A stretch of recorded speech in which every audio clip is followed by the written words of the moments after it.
تاجر کے 2 بیٹے تھے، دونوں بے حد خوبصورت، بہادر اور ذہین تھے۔ بچپن سے ہی انہوں نے اپنے والد سے کاروبار کے گر سیکھ لیے تھے اور قیمتی سامان کو ایک شہر سے دوسرے شہر لے جانے میں ماہر ہو چکے تھے۔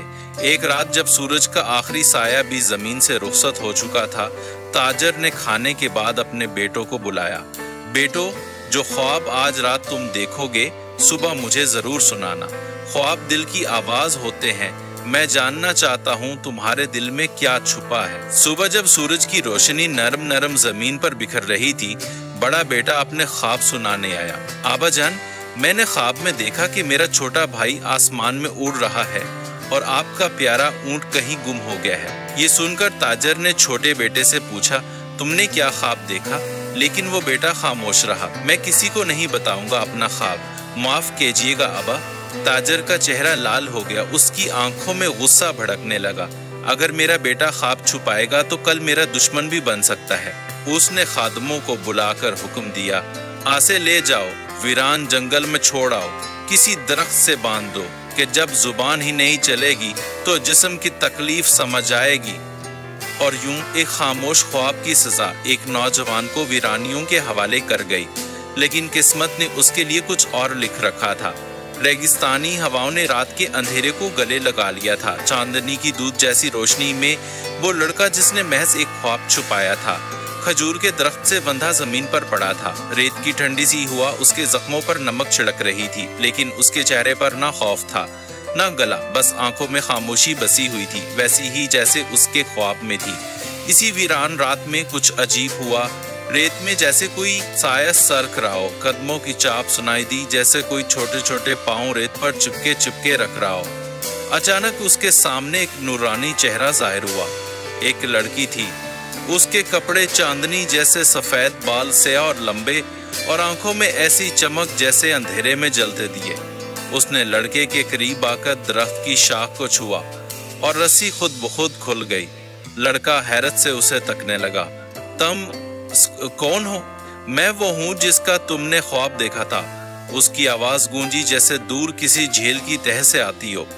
مگر میں نے تو کسی کو خواب سنایا ہی نہیں، وہ حیران ہو کر بولا۔ اسی لیے تو تمہیں بلایا گیا۔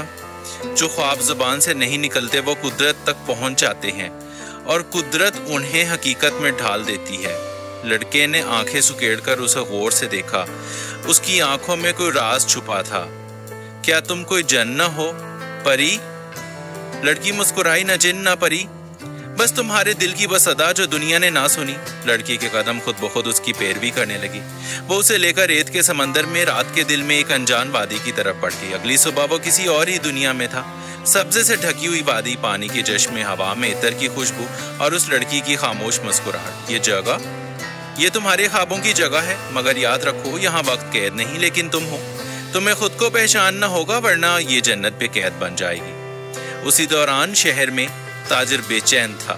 جس اونٹ کے گم ہونے کی پیش گوئی خواب میں کی گئی تھی وہ واقعی لاپتہ ہو چکا تھا، اور چھوٹے بیٹے کے جانے کے بعد اس کے کاروبار میں عجیب سی نحوست چھا گئی تھی۔ خریدار بھاگنے لگے، سونا مٹی میں بدلنے لگا اور بڑے بیٹے کا چہرہ دن بدن بجھتا جا رہا تھا۔ یہ کیا ہو رہا ہے؟ کیا میرا بیٹا ہی میری تباہی کا سبب بن گیا، یا میں نے خود اپنے ہاتھوں سے یہ نحوست پال لی؟ لیکن سچ تو اب کہیں اور تھا، خواب اور حقیقت کے درمیان ایک باریک پردے کے پیچھے۔ خوابوں کی وادی میں لڑکا اب اس لڑکی کے ساتھ رہنے لگا تھا۔